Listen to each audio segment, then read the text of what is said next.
Hello अस्सलाम वालेकुम साथीहरु, welcome back to my new video. सबैजना सन्चै हुनुहुन्छ होला, म पनि सन्चै छु। आज हाम्रो घरमा चाहिँ पिडालु लाउने काम भइरहेछ। यसरी चारैतिर चाहिँ हामीले यस्तो पिडालुले छानेर चाहिँ अब बारीतिर लगाएर टक्क लाउने काम हुन्छ हाम्रो चाहिँ। पहिला चाहिँ 2 थुन्से जति पिडालु आउँथ्यो भने अहिले चाहिँ हामीले अर्कै किसिमको पिडालु लिएर आएको लगाएका छौँ। ठिकै छ, अब अगाडि बिहा त खनेर सकियो, हाम्रो रेडी गरिसक्यौँ। अहिले चाहिँ कामहरुको टक्कै सिट ड्याङहरू बनाएको छ। सेवाहरू छ यहाँ चाहिँ। अनि यहाँ चाहिँ तोरी लगाएको हो। साग त खानु पर्यो, हरियो साग। यस्तै टक्कै यहाँ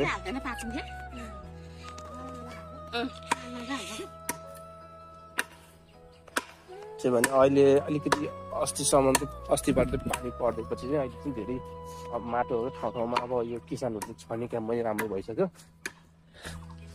अलिकति यस्तरी यहाँ चाहिँ अलिकति थोरै प्याज लाग्थ्यो, तर पनि प्याज लगाएको चाहिँ बाँदरले आएर चाहिँ पुरै खाइदियो क्या। दिनमै 7-8सम्म उखालिदिने यस्तो लास्ट सताएको थियो कि बाँदरले। म यतापट्टि आएको चाहिँ यहाँ चाहिँ कुखुराको खोर बाँध्ने काम भइरहेको चाहिँ अङ्कलले चाहिँ यस्तो एक दिनमा यस्तो दामी चाहिँ खोर डिजाइन गरेर चाहिँ बनाइसकेको रहेछ। अब म यता रुखमा चढेर काफल खाँदैछ सानो बाँदर। सानो लड्ला फेरि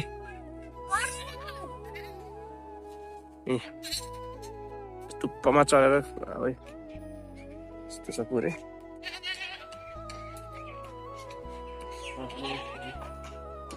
पहिला जस्तो मिठो त छैन अहिले। पहिला अलिक खिच्यो अहिले, हिजो अस्ति पानी परेर अलिकति पारेको रहेछ।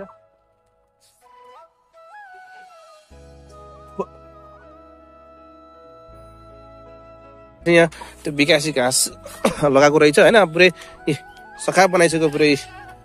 यस्तो बिउ पनि हुँदो रहेछ यसमा चाहिँ। कति पुरै थियो क्या यहाँनिर लगाएको थियो पहिला चाहिँ। यहाँ रहेछ भाइ चाहिँ। कतिखेर आयो तिमी? भर्खर पुरै घाम लगाइरहेको छ। यस्तो घाममा कहाँ हिँड्दाखेरि यस्तो घाम भइरहेछ पुरै है। घाममा निस्किनु भएको पुरै फेस पनि डढेर कालो हुन लाग्छ कि। अब आज पानी पर्ला सुकिरहेको छ। यस्तो छ बाहिर लगेको थियो। तपाईँहरू पहिलोपल्ट हेर्दै च्यानललाई सब्सक्राइब गर्न चाहिँ नभुल्नु होला।